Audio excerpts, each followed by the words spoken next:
because you talk about the throne of God.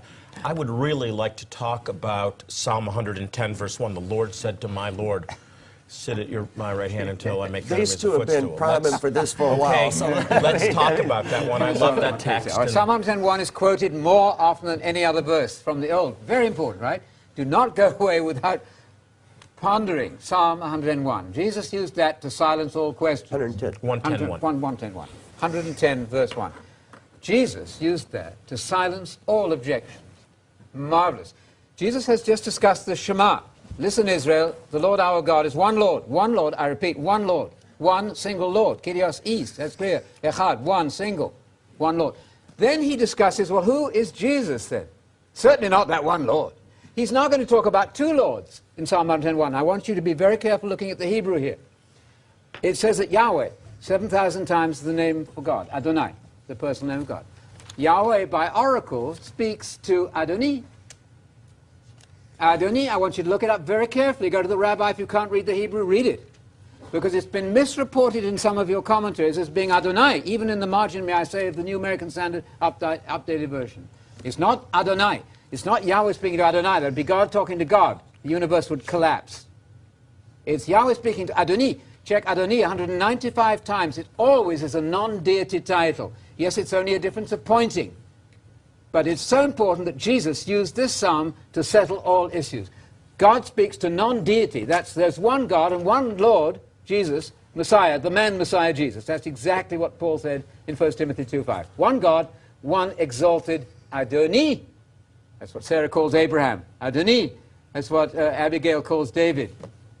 Got it? That's the non-deity title. Adoni, Adoni, Adoni. You know Adonai, it rhymes with El Shaddai, El Shad. You know it. Adonai. That's not the word there. It is not the word, although you will find it misreported, amazing, in many commentators who cannot apparently read the Hebrew.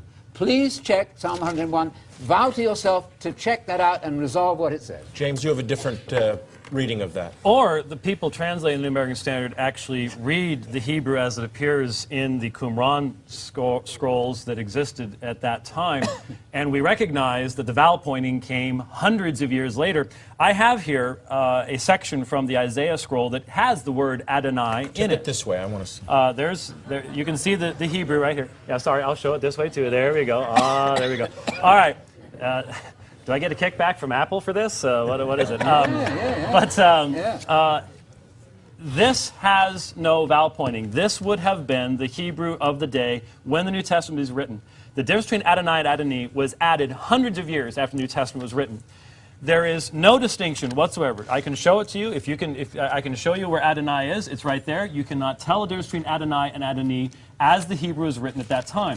Now, Sir Anthony has said that this particular text should be the governing text for reading the entirety of the New Testament. You said that in your debate with Fred Sanders.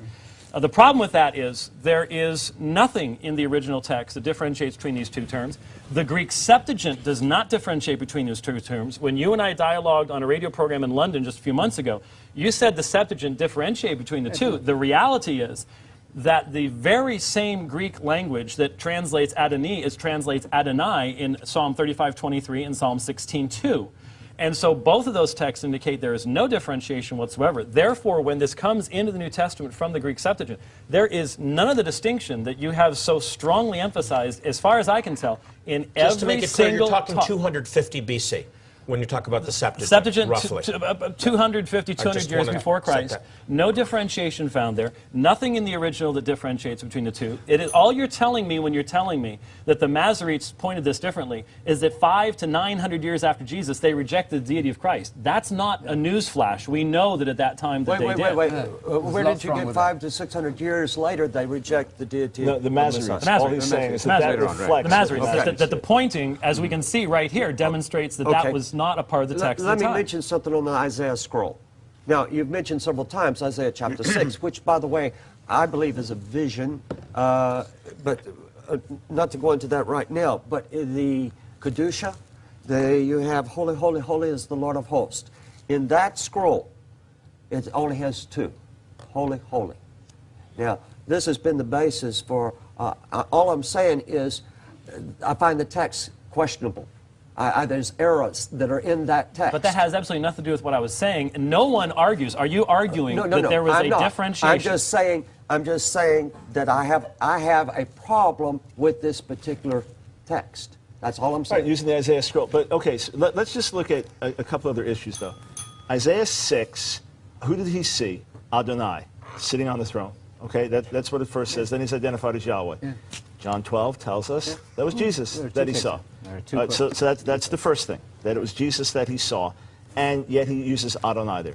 The second thing is that the whole argument you're using, with all respect to what you're saying, even aside from what James has pointed out, the whole argument has no significance anyway. If it's written by a court poet, okay, it is a court poet speaking about David. If it is written by David, as the New Testament affirms, it is David speaking about his master, Messiah. the Messiah. That's the only point being made there. He doesn't have to be arguing for deity there. Which you both agree about. He's simply referring to his master, the Messiah.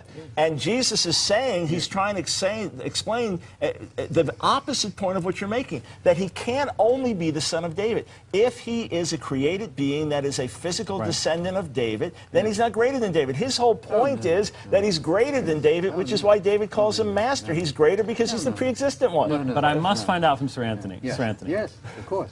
In the Septuagint, Yes. at Psalm, it's 34:23 there. Hatheasmu kai hakuriasmu. Does that sound familiar to you? Of course. Where do we find that in the New Well, Testament? you've got a couple of examples.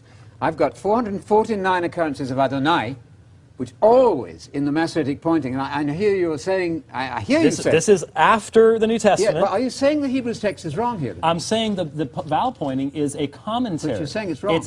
I'm saying it's a commentary Yes. that reflects the viewpoints of the people who made And it. it's wrong. I just showed you the Isaiah scroll that does not contain it. It is a later commentary. Wrong, right isn't the issue. Does it represent what would have been taught by Jesus at that time? That's what we should be concerned about. Yes, and I'm very concerned with that. Because in the argument in the New Testament is that Jesus is superior to the angels.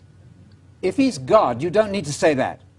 They argue in the Hebrews on the basis that Adoni is the word there, clearly. They're saying this is better than the angels. That's silly. If the word is Adonai, if it were... Okay, we just Yahweh moved to Adonai. Hebrews 1, didn't we? Yes, no, the whole New Where he's Testament... explicitly called God and the one who created everything And in he's the beginning. identified as Yahweh. But my Better point than is, angels. there is no differentiation in the Greek Septuagint, is there? In the Greek Septuagint, yeah. there is no way of knowing Oh, yes, of course there is. whether it was Adonai or Adoni, is there? No, there absolutely Okay. is. You've got 449 examples of... Wait, there of absolutely Adonai. is or absolutely isn't? There absolutely is. How? How do you tell You've that? got a couple of exceptions which for linguistic reasons occur. The two that you quoted. I've got 195 occurrences of Adoni, distinguished from Adonai 449 But times. how did, if... That's what the rabbis have the done. whole Not point in you're the arguing- Greek Septuagint. Yes, Kyrios Mu. Look at Ladoni. You won't find Ladoni as Kyrios Mu other than Kyrios Mu. It's getting technical. You Okay. won't find Ladoni other than Kyrios Mu anyway. In sum, though, the whole point you're making Yeah. proves nothing, because David was simply speaking about the Messiah as his master. He didn't have to confess him as God everywhere. Not every Never confession... did. Never imagined Messiah was an anointed one was God. That's The incredible. fact is, all the texts that we present, just to emphasize again, that pointed to pre-existence, not one has been shot down or even really We haven't had time. touched. We haven't had Okay, time Yet to the embark on same it. time we've had. Well, we don't have time to continue with this question. We have to move on to the next one.